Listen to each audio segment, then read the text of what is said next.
સુરત શહેરમાં ટ્રાફિક શાખા રિજિયન 1 દ્વારા કાળઝાળ ગરમીને ધ્યાનમાં રાખીને માનવતાભર્યો સેવાકીય કાર્યક્રમ યોજવામાં આવ્યો હતો। ગરમીની તીવ્રતા અસર વચ્ચે વાહન ચાલકો અને રાહદારીઓ માટે છાસનું વિતરણ કરવામાં આવ્યું, જેના કારણે લોકોને તાજગી અને રાહતનો અનુભવ થયો। આ કાર્યક્રમ દરમિયાન ટ્રાફિક પોલીસના જવાનો માર્ગ પર તૈનાત રહીને વાહન ચાલકોને છાસ આપતા જોવા મળ્યા હતા। ઉકળતા તાપમાનમાં દિવસભર સફર કરતા લોકો માટે આ સેવા આશીર્વાદ રૂપ સાબિત થઈ છે। પોલીસ દ્વારા કરવામાં આવેલા પ્રયાસોને લોકોએ વખાણ્યો અને આભાર વ્યક્ત કર્યો।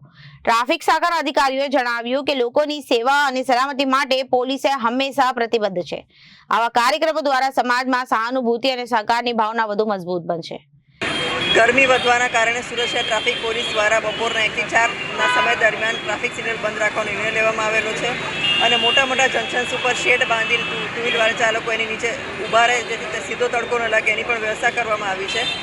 અને વધુમાં આજથી હવે દરેક જંકશન્સ ઉપર છાશ અને પાણીનું વિતરણ કરવામાં આવે છે। ટુ વ્હીલર વાહન ચાલકો તેમજ જે ચાલીને જતા હોય અને જે મજૂરી કરીને સાયકલ ખેંચીને લઈ જતા હોય તમામ રાહદારીઓને અમે લોકો અહીંયા છાશ અને પાણી વિતરણ કરીશું, જેથી કરીને એ લોકો ગરમીમાં રૂપથી બચી શકે।